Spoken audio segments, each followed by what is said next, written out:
independent and dependent class ستوي په انګلیش ګرامر کې ډېر امپورټنت لیکچر دی په دې ویډیو کې صرف او صرف کنسپټ دی یعنی تاسو به آیډیالوژي استعمالوي او خپل مایند سیټ اپ په ذریعه باندې دا کنسپټ تاسو کلیر کولی شئ د دې ویډیو نه بعد تاسو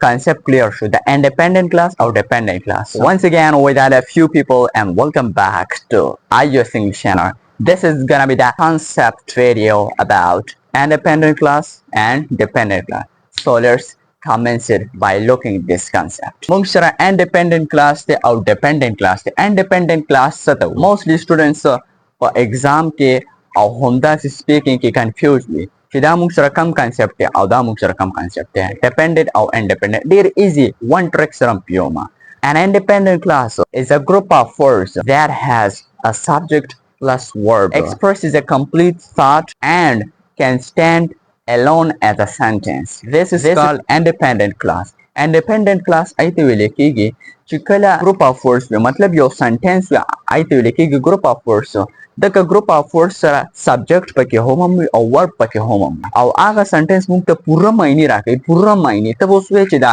independent class پوره معنی موږ له څنګه راکوي example درکوم چې پوره معنی موږ له څنګه راکوي پوره معنی ورکول والا ته independent class وایي او پوره معنی نه ورکول والا ته ویل کېږي dependent class او دې independent class ته ویل شي چې دا as a sentence موږ سره کار کوي as a sentence dependent class as a sentence کار نه کوي او نه express کوي پوره thought پوره معنی نه آیډیا مونږ له نه راکوي دا مونږ سره نیمګړې ده سیمې ده او دا can stand alone as a sentence مطلب سنټنس بالکل نه دی دا پوره معنی راکوي نو سنټنس پسې شي سنټنس یې ته چې پوره معنی راکوي نو انډیپندنت کلاس مونږ سره as a sentence هم دی اوس تاسو به چې څنګه دی مونږ له اگزامپلز راکوي په دې بورډ باندې ما یو څو اگزامپلز لیکلي تاسو پوهې دپاره تاسو خپل مایند نه نور اگزامپلز ورکولی شئ she is studying مطلب هغه سټډي کوي څه شو جنې طرف ته اشاره کوي چې دا سټډي کوي نو سټډي کوي معنی راغی او سټډي کوي نور پکې څه نشته کمپلیټ thought مونږ راغی چې سټډي کوي دویم دی چې I like coffee مطلب زه کافي خوښوم زه ګرین ټي نه خوښوم زه بلیک ټي نه خوښوم زه کافي خوښوم نو کافي ده بس زه کافي خوښوم پوره معنی راځي پوره معنی زه فلم ګورم نو I watch movie نو پوره معنی راځي مووي ګورم پوره معنی ده I drink water زه وبس کم نو پوره معنی ده دغه شانتې دی وي they went home هغوی کور ته لاړه نو پوره معنی ده کور ته لاړه بس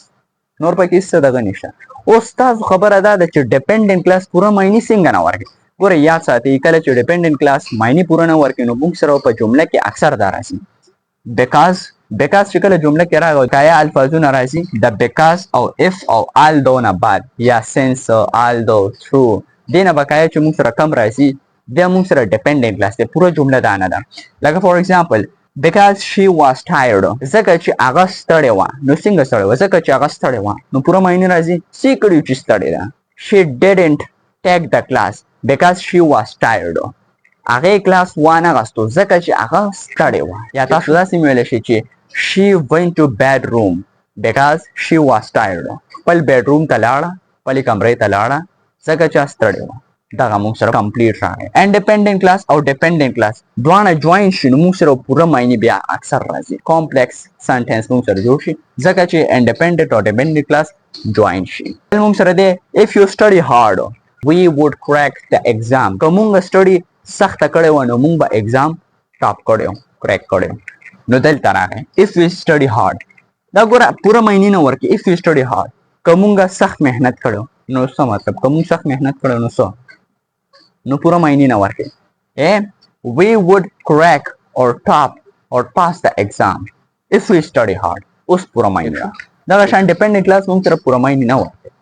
third number example چې دی although it was raining نو پوره معنی نه ورکوي okay just join the first sentence with the second and Mac has an independent and as well as dependent subscribe کړئ ځان سره to the next video and bye